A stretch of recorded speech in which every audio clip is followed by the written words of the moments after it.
They laughed at her. They filmed her. They humiliated her. What they didn't know, the man watching in silence wasn't just her son, he owned the restaurant, and their future. The restaurant was called Montvale. It sat on the corner of 5th and Lexington, tucked between a law firm and a private bank. The kind of place where reservations took 3 months and the waiters moved like shadows. Everything was cream and gold. Soft lighting, hushed voices, the clink of crystal against fine china. And in the corner, near the service entrance where the staff brought out the trash, sat a woman who didn't belong. Her name was Ruth. Ruth Callahan, 62 years old. Silver hair pulled back in a simple bun. A navy blue cardigan over a floral dress from JCPenney. Her purse, a fake leather one she'd bought at a discount store, sat in her lap like a shield. She'd been saving for 6 months to eat here. Not because the food was special, but because her son used to talk about this place when he was young. Back when they lived in a studio apartment with water stains on the ceiling, and a landlord who didn't fix anything. "One day, Ma," he'd said. "One day I'm gonna take you somewhere fancy. Somewhere they treat you like a queen." He never did. Life got complicated. He got busy. So Ruth came alone. She ordered the chicken. Not the expensive cut. Just the regular one. She ate slowly, trying to make it last. Trying to pretend she belonged. But she didn't. And everyone knew it. 3 tables over sat a woman named Cassandra Holt. Late 30s. Blonde hair styled in perfect waves. A diamond necklace that cost more than most people's cars. Red lipstick. Manicured nails. The kind of woman who looked like she'd been assembled in a lab designed to create cruelty. She was with her friends, 3 other women cut from the same expensive cloth. They were drinking champagne, laughing too loud, taking photos for social media. And then Cassandra's eyes landed on Ruth. She tilted her head, studying her like a specimen. Then she smiled. Not a kind smile. A predator's smile. "Oh my God," Cassandra said, loud enough for half the restaurant to hear. "Is that woman seriously eating here? Alone?" Her friends giggled. Ruth's fork paused halfway to her mouth. She didn't look up. Didn't move. She just sat there, frozen. One of Cassandra's friends, a brunette named Sloane, leaned in, whispering something that made them all laugh harder. Cassandra stood. Her heels clicked across the marble floor like a countdown. She stopped at Ruth's table. Ruth finally looked up. Her face was calm, but her hands were trembling. "Excuse me," Cassandra said, her voice dripping with false sweetness. "I think you might be lost. This isn't exactly your kind of place." Ruth's throat tightened. "I have a reservation," she said quietly. "Do you?" Cassandra glanced at the empty chair across from Ruth. "Because it looks like no one wanted to join you." The restaurant went silent. Every conversation stopped. Every fork stilled. All eyes on Ruth. Ruth's face flushed red. But she didn't cry. She wouldn't give them that. "I'm just having dinner," she said softly. "In a place you clearly can't afford." Cassandra leaned down, her voice dropping to a whisper that somehow felt louder than a scream. "Do you know how pathetic this looks? Sitting here alone, pretending you belong." Sloane called out from the table. Maybe she thought it was a soup kitchen. They all laughed. Ruth's eyes filled with tears, but she didn't wipe them away. She just stared at her plate. Cassandra straightened, smoothing her dress. "You should go," she said, "before you embarrass yourself further." Then she turned and walked back to her table, where her friends were still laughing, still filming, still utterly unaware that they'd just signed their own death warrants. Because in the back of the restaurant, behind a velvet curtain in a private room reserved for people who didn't need reservations, sat a man who'd been watching the entire thing. His name was Theo Graves, 34 years old. Dark hair, gray eyes that looked like storm clouds. A black suit tailored so perfectly it looked like it had been sewn onto his body. He sat alone at a table meant for 10. A glass of whiskey in front of him, untouched. His hands were flat on the table. Fingers spread, like he was holding something down, holding himself down. Because the woman Cassandra Holt had just humiliated, the woman sitting in the corner trying not to cry, was his mother. And Theo Graves didn't react to things.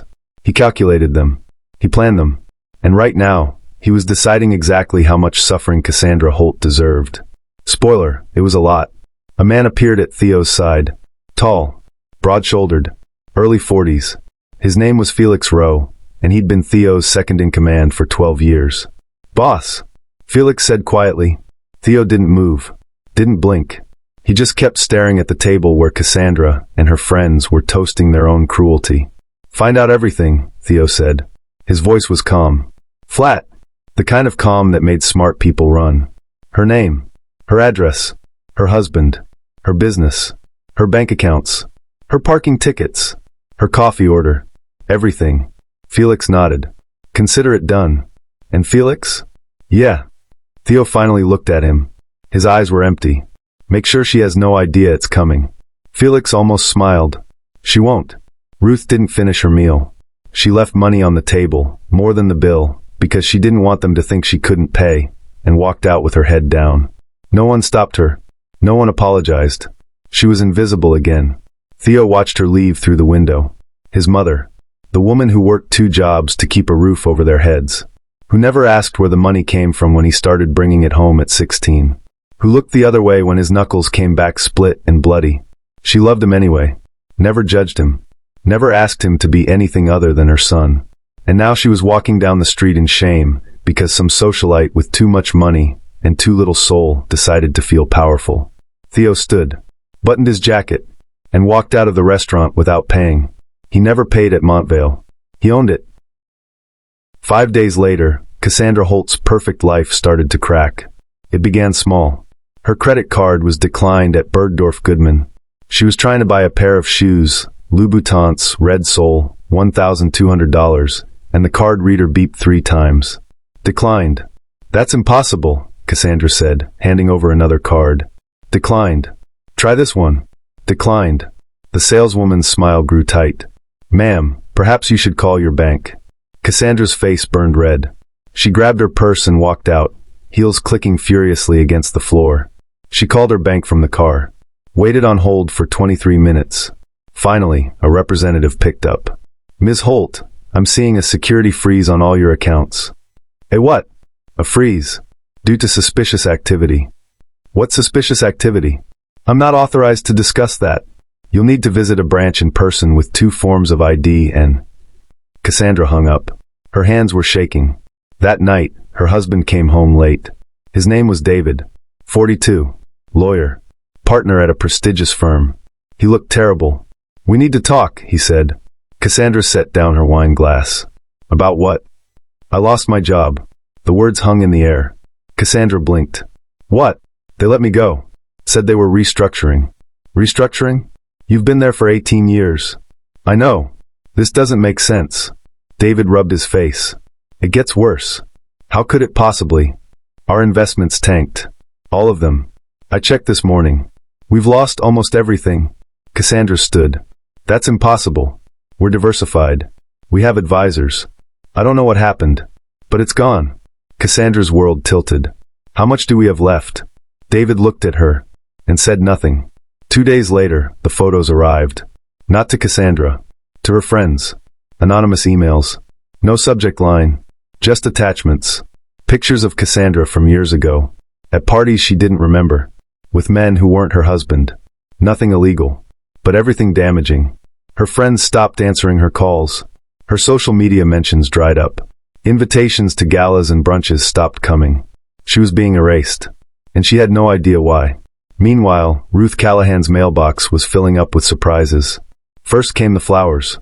White roses. 2 dozen. No card. Ruth stared at them for a long time, then put them in a vase by the window. The next day, an envelope appeared under her door. Inside was a check. For $10,000. No note. No explanation. Ruth sat on her couch, holding it with trembling hands. She didn't know where it came from, but she whispered a prayer of thanks anyway. What Ruth didn't know was that her son was standing outside her building, watching her window. Theo didn't go inside. He never did. The closer he got to her, the more danger she was in.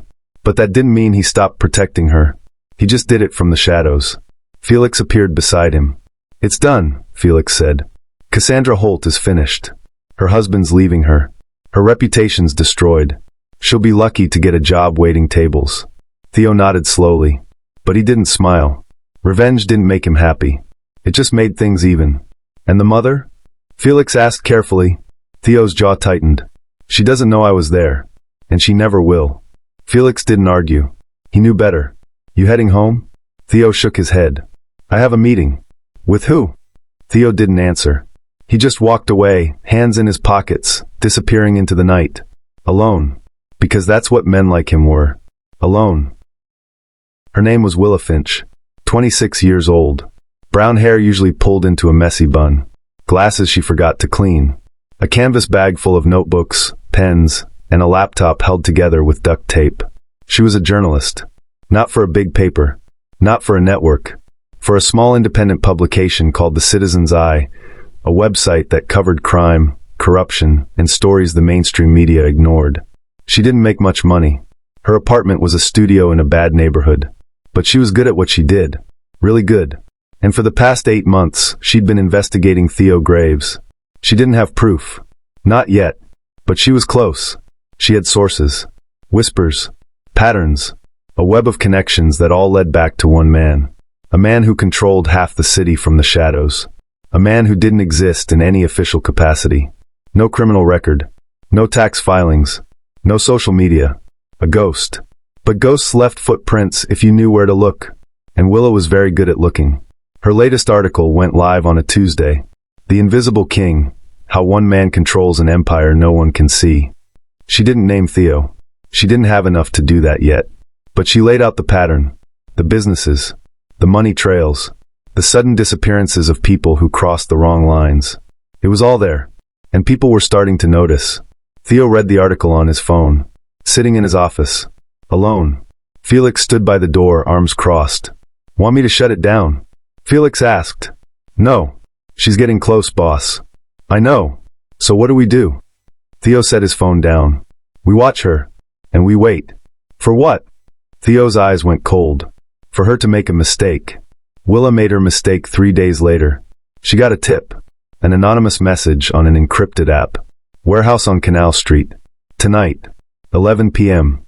You want the truth about Graves? Be there. She shouldn't have gone. She knew that. Her editor, a man named Harrison who'd been in journalism for 30 years, would have told her she was being reckless. But Harrison wasn't answering his phone. And Willa was running out of time. Her rent was overdue. Her laptop was dying. And this story was the only thing keeping her afloat. So she went. The warehouse was dark. Empty. Or at least it looked that way. Willa stepped inside, her phone flashlight cutting through the shadows. Hello, she called out. No answer. She moved deeper, her heart pounding. And then she heard voices. Low. Tense. Coming from a room in the back. She crept closer, pressed herself against the wall, peeked around the corner. What she saw made her blood run cold. 6 men. Suits. Guns on the table. And sitting at the head of the table, calm as death, was Theo Graves. Willa's breath caught. She'd seen his photo, blurry, taken from a distance, but seeing him in person was different. He was younger than she expected. Sharper. There was something almost sad about his face. Like he'd forgotten how to feel anything other than tired. One of the men slammed his fist on the table. You can't just cut us out, Graves. We had a deal. Theo didn't flinch. The deal's over. That's not how this works. Theo's gaze shifted. Cold. Unblinking. You're free to walk away. But if you do, don't come back. The man opened his mouth to argue. And then Theo's eyes flicked toward the corner. Toward Willa. Her heart stopped. He saw her. Theo stood slowly. The room went silent. We're done here, he said. The men looked confused. But they didn't argue. They left. And then it was just Theo. And Willa. He walked toward her. Slow. Deliberate. Each step echoing in the empty warehouse. Willa finally found her legs. She turned and ran. But she didn't get far. A hand grabbed her arm, spinning her around. It wasn't Theo. It was Felix. He didn't say a word. He just dragged her back into the warehouse. Theo was standing by the table, hands in his pockets. He looked at her. Really looked.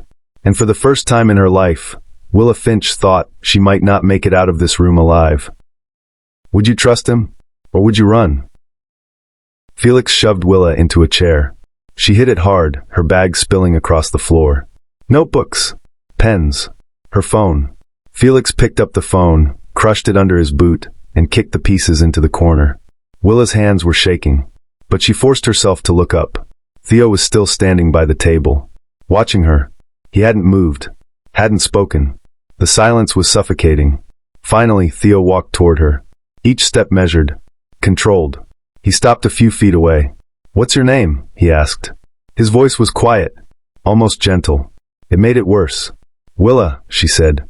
Her voice came out smaller than she wanted. "Willa Finch." She nodded. Theo's eyes didn't leave hers. "You're the journalist." It wasn't a question. "I'm just. Don't lie." His voice didn't rise, but it cut through her like glass. Willa swallowed hard. "Yes." Theo nodded slowly. "You've been writing about me." "I don't know what you—" I said don't lie. Willa's mouth went dry. Theo crouched down so they were eye level. Up close, she could see the exhaustion in his face, the faint scar along his jaw, the way his eyes didn't blink. "You're smart," he said. "I'll give you that. You've connected things most people wouldn't see. Then you know I'm just doing my job. Your job is going to get you killed. Then kill me." The words came out before she could stop them. Theo's expression didn't change, but something flickered in his eyes. Surprise, maybe. Or respect. He stood, turned to Felix. "Let her go." Felix's eyes widened. "Boss, let her go. She's seen too much." "I know. She'll write about this." "Probably." Felix looked like he wanted to argue, but he didn't. He stepped back. Theo looked down at Willa. "You're free to leave," he said. Willa didn't move. She couldn't believe what she was hearing. "Why?" she asked. "Because I don't kill people for asking questions. You kill people for other things." Theo's jaw tightened. "Yes." The honesty was startling. Willa stood slowly, her legs unsteady. She started toward the door, then stopped. She didn't know why. Maybe it was the journalist in her. Maybe it was something else. She turned back. "What happened to Cassandra Holt?" she asked. The air in the room changed. Felix's hand moved toward his gun, but Theo raised a hand, stopping him. He stared at Willa for a long moment. "You've been busy," he said.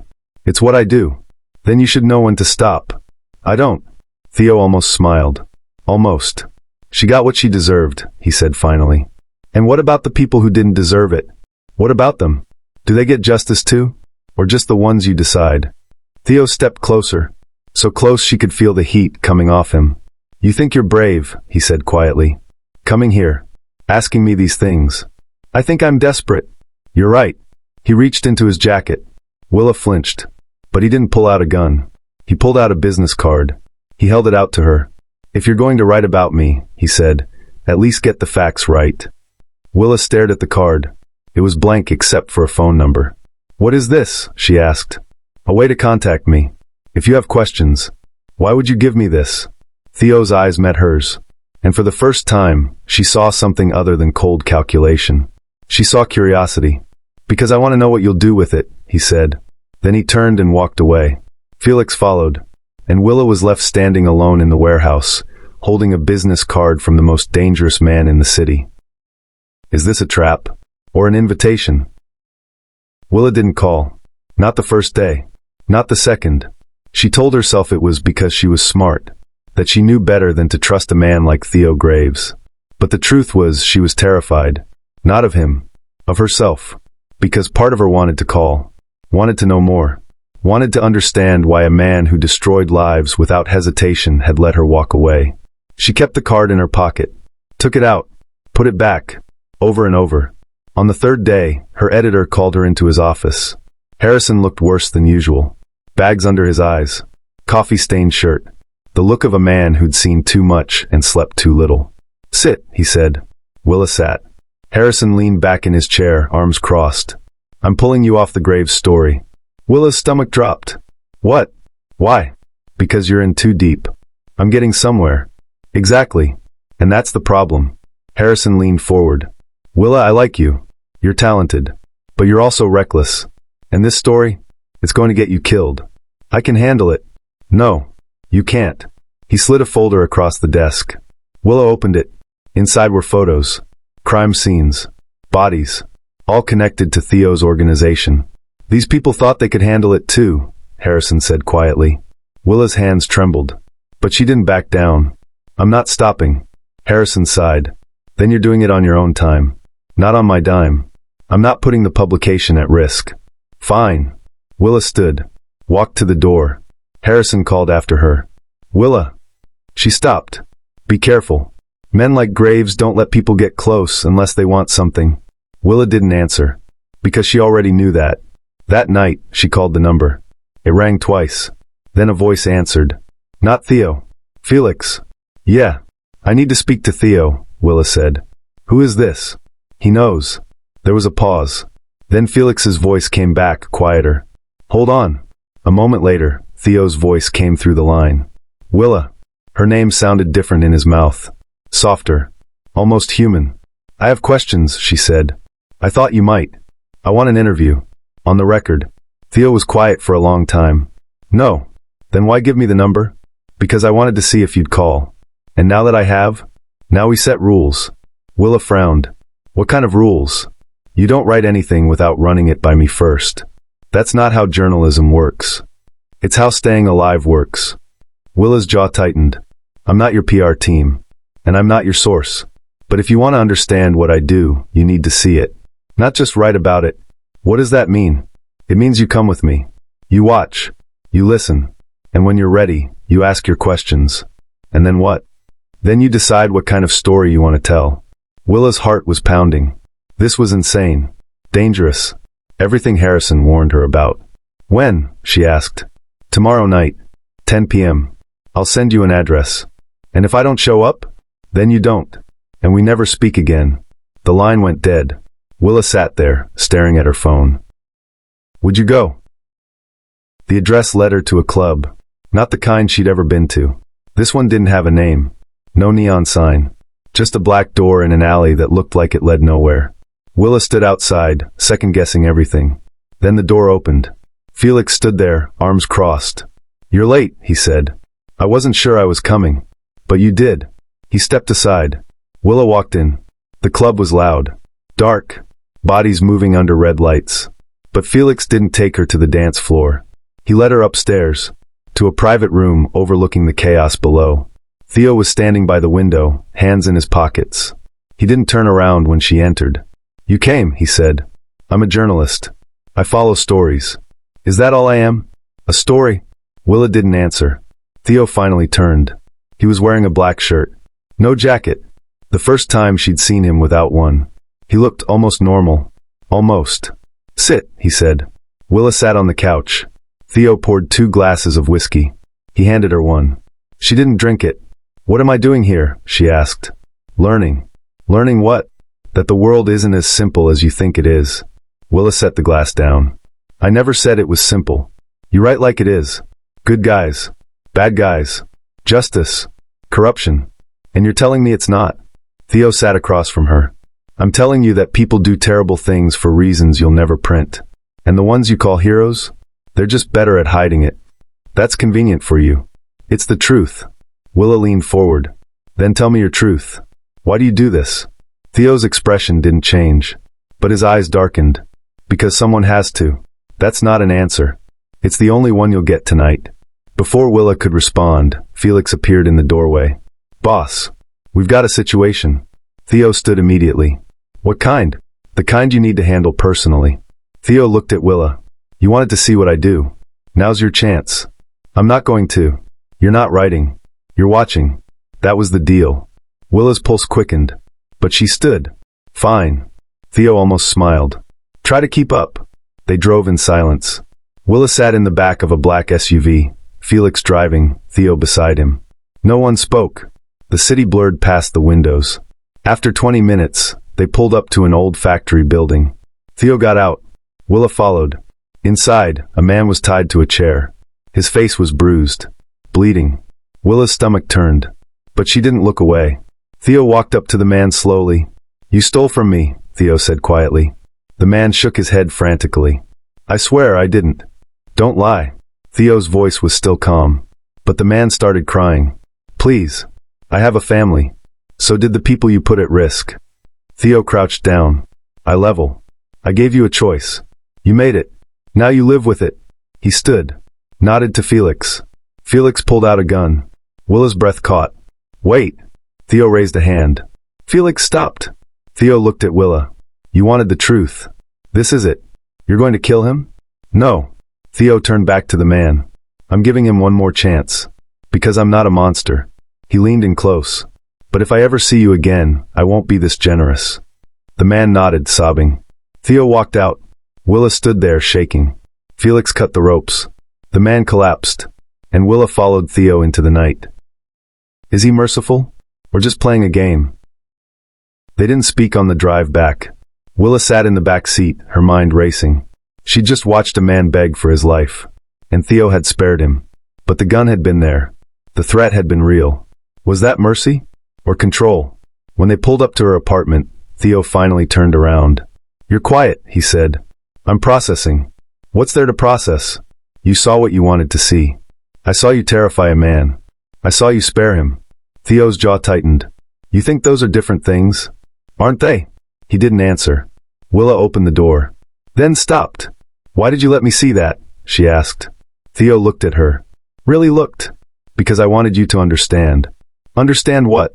That I'm not the villain in your story. I'm just the only one willing to do what needs to be done. Willa stared at him. And what if I don't believe that? Theo's expression didn't change. Then don't. He turned back around. Willa got out. But before she closed the door, she leaned back in. Same time tomorrow? She asked. Theo didn't look at her, but she saw the corner of his mouth twitch. We'll see. The next 4 weeks were a blur. Willa followed Theo. Not every night, but enough. She watched him negotiate deals, watched him settle disputes, watched him make decisions that affected hundreds of lives. And slowly something shifted. She stopped seeing him as a monster, started seeing him as complicated. Dangerous, yes, but not evil. One night, they sat in his car outside a bakery. It was 2 a.m. The city was asleep. Why here? Willa asked. I used to come here with my mother, Theo said quietly. It was the first time he'd mentioned her. Willa didn't push. She still doesn't know what you do, she asked. No. Why not? Because she raised me to be better than this. His voice cracked. Just a little. But Willa heard it. You think you failed her, she said softly. Theo didn't answer. But his silence said everything. Willa reached over, placed her hand on his. Just for a second. He pulled away. But not immediately. Is this trust? Or something more? It happened on a Tuesday. Willa was at her apartment, transcribing notes, when her phone rang. It was Theo. I need you, he said. No explanation. Just those 3 words. Where? She asked. He gave her an address. She grabbed her coat and left. When she arrived, it wasn't a club or a warehouse. It was a hospital. Willa's heart sank. She found Theo in the waiting room. He was sitting alone, elbows on his knees, head down. Felix was standing nearby, on the phone. Willa walked over slowly. What happened? She asked. Theo looked up. His eyes were red. My mother, he said. Willa's breath caught. Is she? She's alive. Barely. He stood, ran a hand through his hair. Someone tried to kill her. Willa felt the blood drain from her face. Who? I don't know yet. But I will. His voice was shaking. Not with fear. With rage. Theo, I need you to do something for me, he said. Anything. He looked at her, and for the first time, she saw fear in his eyes. I need you to stay with her. While I handle this. You're going after them. Yes. Alone? No. But I can't be here. I can't sit still. Willa nodded. Okay. Theo's hand brushed hers. Just for a second. Thank you. Then he was gone. Willa sat with Ruth for hours. The older woman was asleep, hooked up to machines. Her face was bruised. Willa felt sick. This was real. This wasn't a story. This was someone's mother. Around 4 a.m., Ruth woke up. She looked at Willa, confused. Who are you? She asked weakly. A friend, Willa said. Of Theo's? Willa hesitated, then nodded. Ruth's eyes filled with tears. He doesn't have many of those. I know. Ruth reached out. Willa took her hand. Take care of him, Ruth whispered. I'm not. Please. Willa's throat tightened. She nodded. I will. When Theo came back, it was dawn. His hands were clean, but his eyes weren't. Willa stood. Is it done? She asked. Yes. Who was it? Someone who made a mistake. He walked past her, sat beside his mother's bed, took her hand, and for the first time since Willa met him, Theo Graves cried. Ruth recovered. Slowly. But she did. Theo moved her to a private facility. Guards. Security. The best care money could buy. And Willa visited her. Every week. At first, Ruth was confused. Why do you keep coming? She asked one afternoon. Willa shrugged. Because I like you. Ruth smiled. You're good for him. I don't think he'd agree. He wouldn't say it. But he feels it. Willa didn't know what to say to that. Meanwhile, Theo was pulling away. He stopped calling, stopped inviting her to meetings. Willa told herself it didn't matter, that she'd gotten what she needed. But the truth was she missed him. Not the story. Him. And that terrified her. One night, she showed up at his office unannounced. Felix tried to stop her. He's not seeing anyone. He'll see me. She pushed past him. Theo was at his desk, a glass of whiskey in his hand. He looked up. What are you doing here? He asked. You've been avoiding me. I've been busy. Liar. Theo's jaw tightened. Go home, Willa. No. She walked over, sat on the edge of his desk. Why are you pushing me away? Because you're getting too close. To what? To me.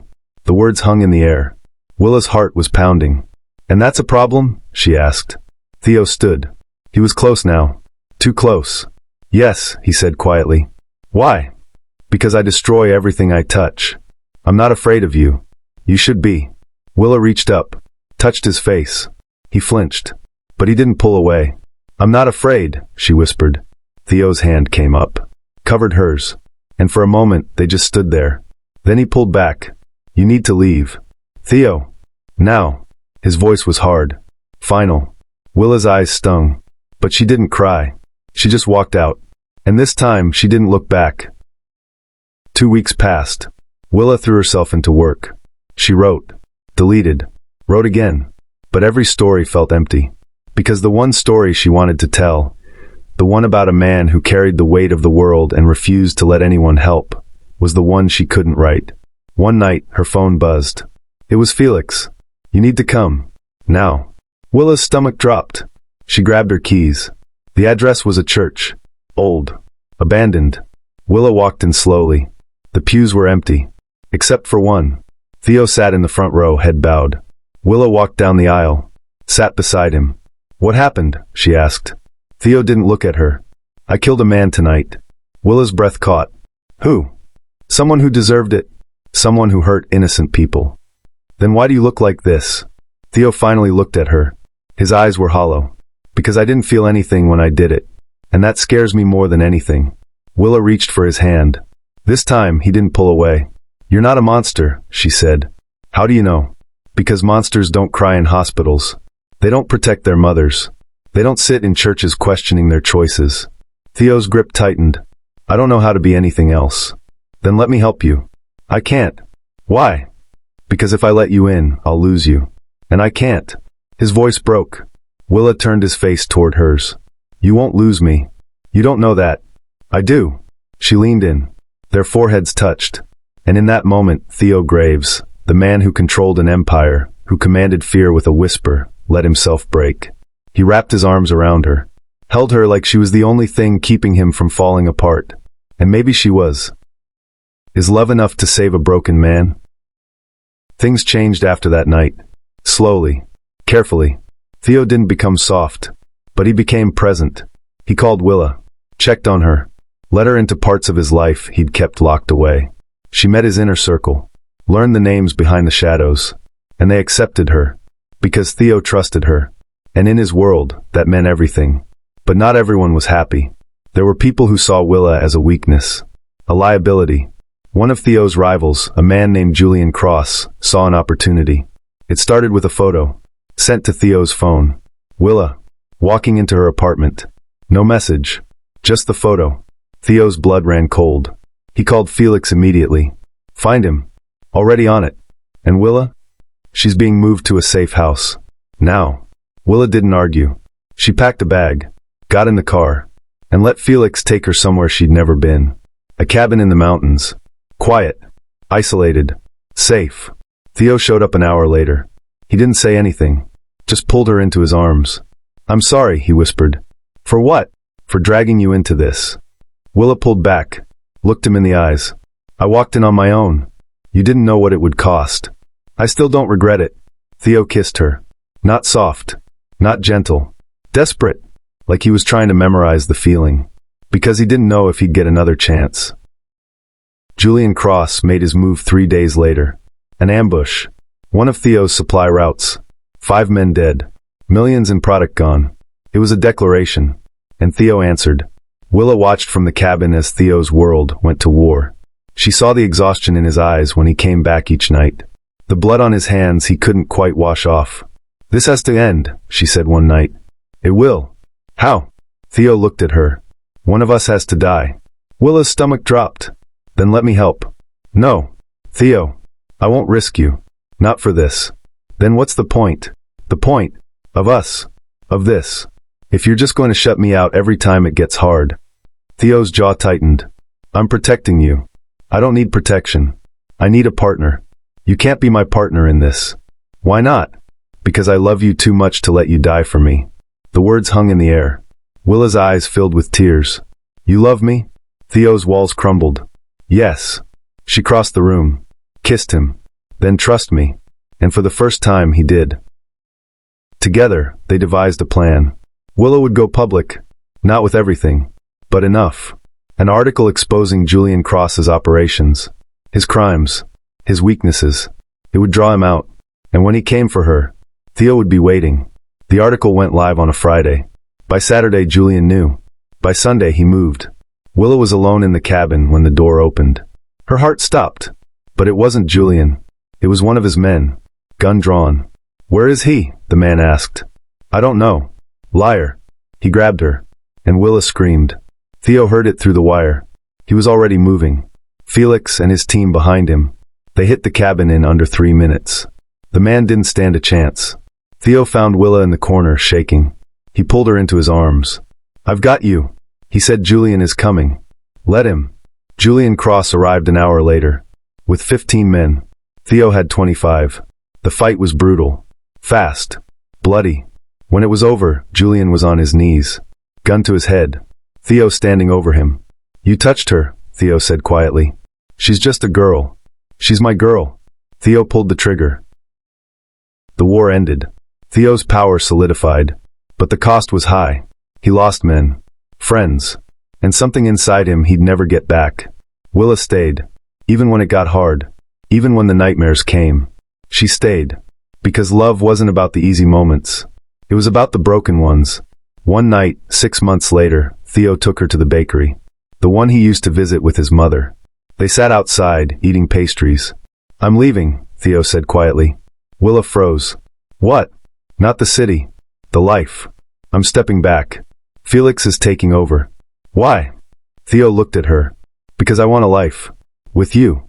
Willa's eyes filled with tears. Are you sure? No. But I'm willing to try. She kissed him. And for the first time in his life, Theo Graves felt something other than darkness. He felt hope. 2 years later, Willa and Theo lived in a house by the ocean. Quiet. Simple. Ruth visited every month. She didn't ask questions about the past. She just hugged her son. And thanked Willa for saving him. Willa never wrote the story. Not the one she set out to write. Because some stories weren't meant to be told. They were meant to be lived. And on a warm summer night, as Theo held her on the porch, watching the sun set over the water, Willa realized something. She hadn't saved him. He'd saved her too. Because love wasn't about fixing broken people. It was about being broken together. And choosing, every single day, to heal. The end.